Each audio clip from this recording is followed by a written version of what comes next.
รายการเมตธรรมมีความภาคภูมิใจที่ได้เป็นส่วนหนึ่งในการเผยแผ่พุทธศาสนาและคำสอนต่างๆให้แก่พุทธศาสนิกชนที่เลื่อมใสศรัทธาในพุทธศาสนาและร่วมสืบสานฮีตของประเพณีวัฒนธรรมอันดีงามของชาติออกอากาศทุกๆวันอาทิตย์เวลา 8:05 น. หา 8:35 น.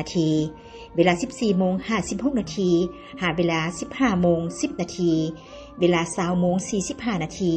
หาเวลา 21:00 น. ทางโทรภาพแห่งชาติลาวช่อง 3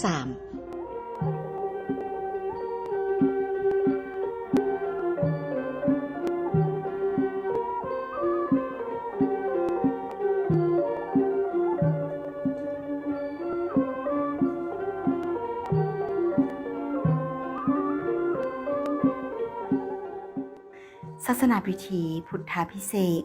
สมโภชพระพุทธรูปสูตรสาธยายพระไตรปิฎกและบุญพาปาสามัคคีก็เป็นพิธีกรรมหนึ่งที่ได้ปฏิบัติกันเรื่อยมานับแต่อดีตจนถึงปัจจุบันที่ชาวพุทธศาสนิกชนคนลาวทุกท้องถิ่นในขอบเขตทั่วประเทศที่มีเงื่อนไขได้พร้อมเพียงเฮียงหน้าสืบสานประเพณีตามฮีตเก่าของเดิมภายหลังที่เจ้าภาพเจ้าศรัทธาได้สร้างถาวรวัตถุสำเร็จ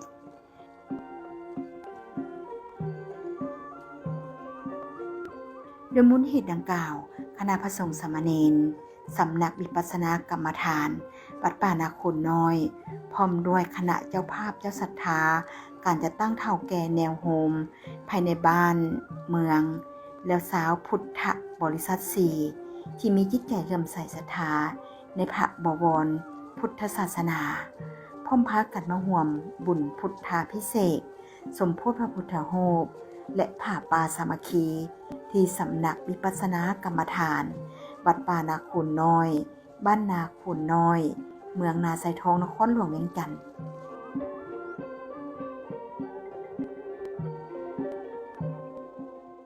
ซึ่งในตอนเช้า6 มื้อคืน8 ค่ำเดือน 4 พ.ศ. 2567 กงกับวันที่ 6 มีนาปี 2025 นำพาโดยพระอาจารย์ศรีทนสยะวงศ์สอนคณะบริหารงานประจำการหัวหน้ากรรมาธิการเผยแผ่ศีลธรรมและปฏิบัติกรรมฐานส่วนกลางอพส.เจ้าอธิการวัดป่านาโคนน้อยพร้อมด้วยเจ้าภาพเจ้าศรัทธาได้จัดพิธีขบวนแห่พระบางจำลอง2 องค์และแห่พระไตรปิฎกอย่างยิ่งใหญ่จากประตูโขงเข้าวัดหาสถานที่ประดิษฐานรูปเหมือนของพระอาจารย์ใหญ่มหาสาลีกันตะสีโลอดีตห้องประธานส่วนกลางองค์การพุทธศาสนาสัมพันธ์แห่งสปป.ลาว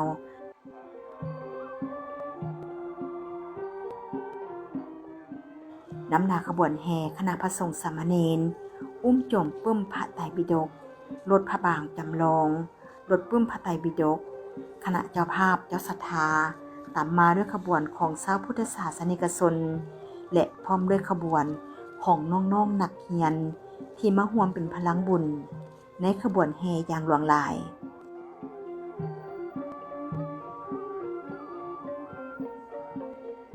พระพุทธรูปพระบางจำลอง2 องค์นี้แม่นทำพิธีเทท้องลอกขึ้นในมื้อแรม10 ค่ำเดือน 1 พ.ศ. 2567 กงกับวันที่25 ธันวาคม ปี 2024 โดยเจ้าภาพเจ้าศรัทธาครอบครัวท่านนางสมมาลาสรางกุลและครอบครัวท่านนางจินดาลาพลประเสริฐพระพุทธรูปพระบางจำลอง2 องค์นี้แม้นมีน้ำหนักองค์ละ45 กิโลกรัมมีหลวงสูง115 เซนติเมตร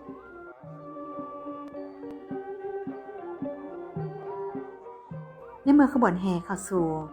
สถานที่ประดิษฐานรูปเหมือนพระอาจารย์ใหญ่มหาสาลีกันตะสีโลก็สืบต่อเวียน3 รอบครอบ3 ทีและถ่ายรูปพร้อมกัน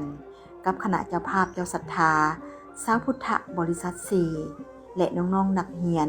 เพื่อบันทึกไว้เป็นอนุสรณ์ในชีวิตครั้งหนึ่งแม้ได้มาร่วมทำบุญแห่พระบางแห่พระไตรปิฎกที่สำนักวิปัสสนากรรมฐานวัดป่านาโคนน้อยดินแดนลดพระธรรมแห่งนี้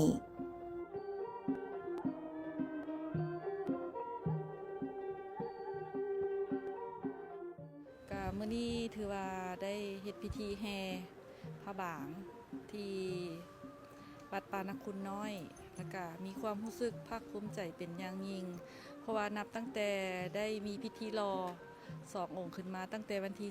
25เดือน12 2024เป็นต้นมา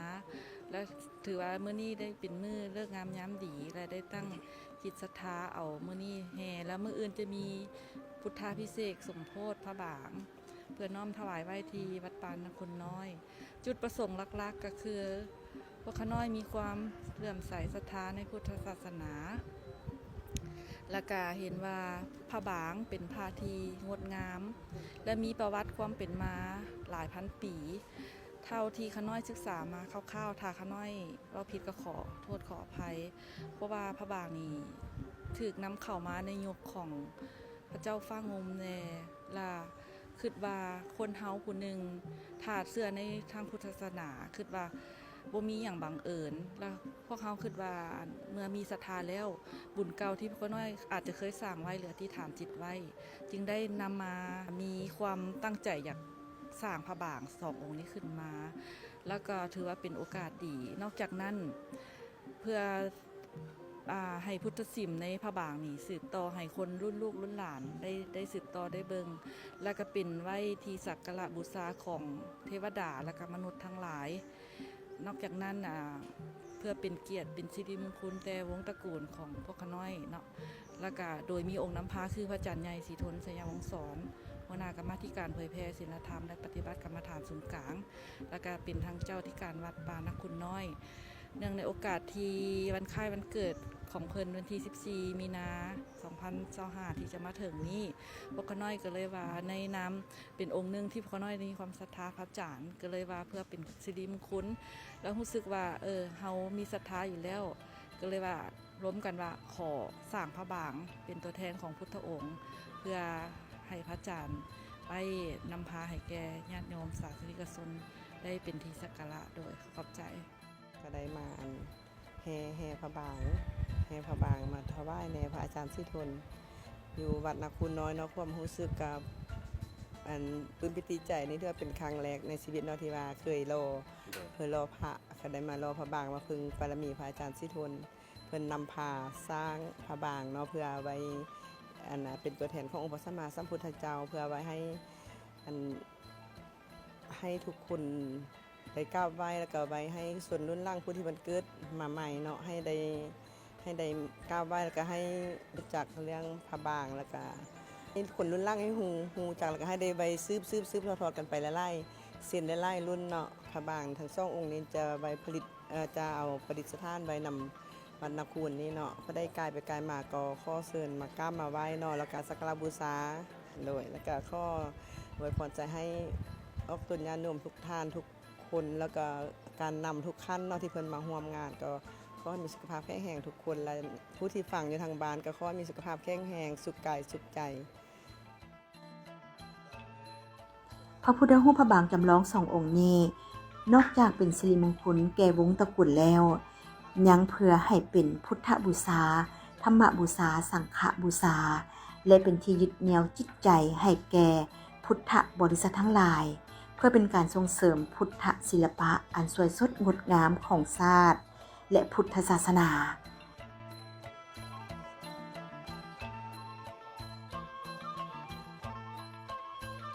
หุงเศร้ามาของมื้อแฮม11ค่ำเดือน1พศ2567ตรงกับวันที่7มีนาปี2025คณะเจ้าภาพเจ้าศรัทธาเฒ่าแก่แนวโฮมและชาวพุทธบริษัททั้งหลายสืบต่อศาสนาพิธีทำบุญใส่บาตรถวายสังฆทานแด่พระสงฆ์80องค์โดยมีทานสุริวันพรหมมหาไสยเจ้าเมืองนาไสทองพร้อมด้วยคณะตลอดถึงพ่อแม่ประชาชนบ้านใกล้และบ้านไกลภายในและต่างประเทศเข้าร่วมทำบุญใส่บาตรอย่างหลวงหลาย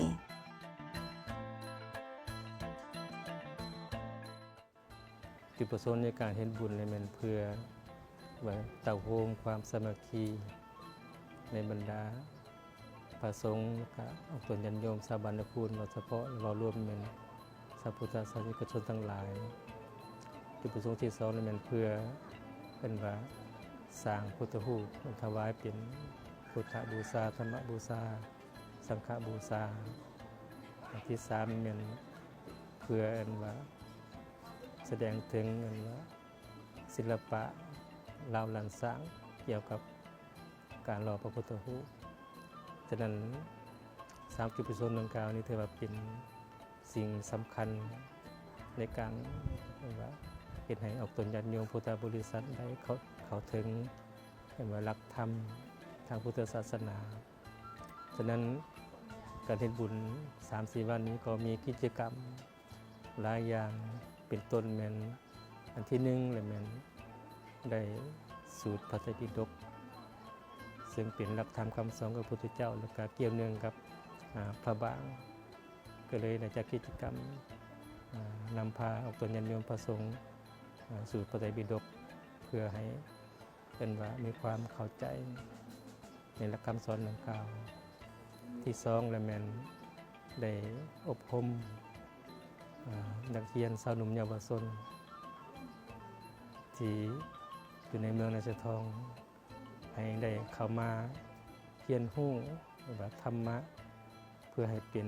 คนหาดีเช่นว่าเป็นลูกที่ดีของพ่อแม่เป็นศิษย์ที่ดีของครูอาจารย์เป็นเพื่อนที่ดีของมิตรสหายเป็นพลเมืองดีของพุทธศาสนาและก็เป็นว่าทายาทที่ดีของพระพุทธศาสนาอันนี้แม่นวัดปานาคูนเฮาย้ำได้ก็มันได้เน้นกิจกรรมส่งเสริมคุณธรรมในแก่นักเรียนเยาวชนทุกๆการจัดบุญอยู่วัดปานาคูนเลยแม่นได้จัดกิจกรรมอบรมนักเรียนแล้วก็อันที่3แม่นปฏิบัติธรรมการปฏิบัติธรรมนี่เป็นหัวใจหลักของสำนักวัดปานาคูนเฮาฉะนั้น3กิจกรรมนี้ถือว่าเกี่ยวเนื่องกันมาตลอดในการจัดกิจกรรมดังกล่าวนอกนั้นก็มีการเป็นว่าเต่าโฮมเพื่อระดมทุน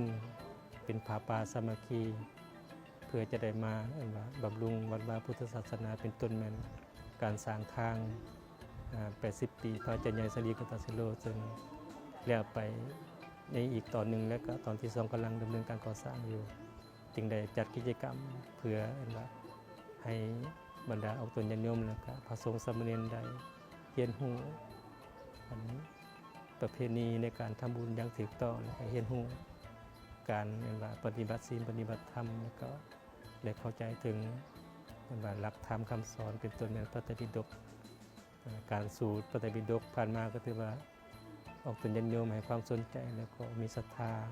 ในเมื่อได้มาสูตรแล้วก็มีศรัทธาต่อวัดวาพุทธศาสนาเพิ่มขึ้นเพราะฉะนั้นก็อาตมาในนามตั้งนาการสงฆ์ก็ขอแสดงความรู้บุญคุณเนื่องจากระยะนี้ก็เป็นวันสั่งทางพรรคในวันที่22 มีนาคมก็ขอแสดงความรู้บุญคุณแก่บรรดาการนำพรรครัฐที่ยามใดก็ได้มาสีนำพาในการพัฒนาวัดวาพุทธศาสนาแล้วก็แสดงความรู้บุญคุณมันยังครูบาอาจารย์ที่ให้การสีนำในการทำบุญในการเป็นว่าพัฒนาสร้างสาพัฒนาและก็ปฏิบัติธรรมพิเศษมันขอบใจมันยังศรัทธาที่ถวายพระบาง2 องค์แล้วก็ออกตนญาติโยมที่มาร่วมทำบุญจึงขอให้ท่านทั้งหลายมีแต่ความสุขความเจริญแล้วก็เจริญในศีลธรรมแล้วก็เจริญในบวรพุทธศาสนาต่อไป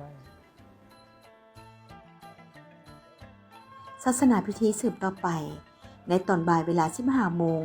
สายทานศรัทธากองผ้าป่ามหาสามัคคีโดยการนำพาของพระอาจารย์ลินสุจิตโตพร้อมด้วยคณะศิษยานุศิษย์ศรัทธาญาติโยมบ้านไกลและบ้านไก่หลั่งไหลเข้าสู่สำนักวิปัสสนากรรมฐานวัดป่านาคผลน้อยอีกครั้งเพื่อร่วมกันทำบุญให้กองผ้าป่ามหาสามัคคีเพื่อสมทบทุนก่อสร้างทางปูเบตงโครงการสร้างทาง80 ปีพระอาจารย์ใหญ่มหาสาลีกันตะสีโลอดีตห้องประธานศูนย์กลางองค์การพุทธศาสนาสัมพันธ์แห่งสปป.ลาว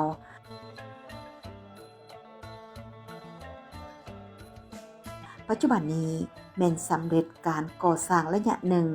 มีความยาว450 เมตรส่วนระยะที่2จากประตูโขงวัดออกไปทางใหญ่ซึ่งกำลังดำเนินการก่อสร้างคาดว่าจะใช้เวลาก่อสร้าง6 เดือนและจะใช้ทุน เข้าในการก่อสร้างทั้งหมดประมาณ6-7 ตื้อกว่ากีบซึ่งกองพระป่ามหาสามัคคีในครั้งนี้แม่นได้ปัจจัย150 ล้านกว่ากีบการได้สร้างพระพุทธรูปก็ดีได้สร้างหนทางก็ดีมีพละอานิสงส์หลายผู้ได้สร้างพระพุทธรูปไว้เป็นทานได้พละอานิสงส์อยู่9 มหากรัปสร้างพระพุทธรูปองค์หนึ่งนะผู้ใดได้เอาหินมาสร้างเป็นพระพุทธรูปจะได้เกิดเป็นท้าวสักกะเทวราชหลายครั้งหลายคราวผู้ใดได้มาเอาเงินมาสร้างเป็นพระพุทธรูปจะได้เกิดเป็นพระเจ้าจักรพรรดิผู้ใดเอาทองเหลืองทองสำริดมาสร้างเป็นพระพุทธรูปนั่นจะได้ไปเกิดเป็นเทวดาผู้มีฤทธิ์มีอานุภาพหลายนี่เพิ่นกล่าวไว้เด้ที่นี่ผู้ใดได้สร้างหนทางเดินสร้างขัวปลูกต้นไม้รักษาป่าขุดน้ำสร้างเฮ็ดน้ำบ่อบาดาลสร้างน้ำประปาแม่นแต่ที่สุดให้ทานน้ำปะนะน้ำดื่มนี่นะให้ทานน้ำดื่มปลูกดอกไม้เป็นสวนให้คนได้ชมคนได้ใส่ได้บูชาคนนั่นเพิ่นว่าเตสังทิวาจะรัตโตจะสัทธาปุญญังปวัตถติจะได้บุญทั้งกลางเว้นกลางคืนผู้สร้างหนทางนี่ได้บุญทั้งกลางเว้นกลางคืนได้ดังนั้นจึงขอเชิญชวนชาวพุทธบริษัททั้งหลายจงพร้อมกันมาร่วมกันทำบุญโมทนาทานตามกำลังทรัพย์กำลังศรัทธาของตนสร้างทาง80 ปีพระอาจารย์ใหญ่มหาสาลีกันตะสีโลทางเข้าวัดป่านาคนน้อยคนละห้อยคนละพันเพื่อเป็นการสร้างทานปรมีให้กับตนเองและครอบครัวเพื่อประโยชน์ให้แก่ผู้สัญจรไปมาให้สะดวกสบายบุญส่วนนี้ก็จะไปเสริมสร้างบุญญาปรมีให้กับผู้ร่วมสร้างถวายทางบุคคลนั้นก็จะเป็นผู้เจริญรุ่งเรืองไปด้วยหน้าที่การงานและบ่มีอุปสรรคใดๆมาขัดขวางในการเดินทาง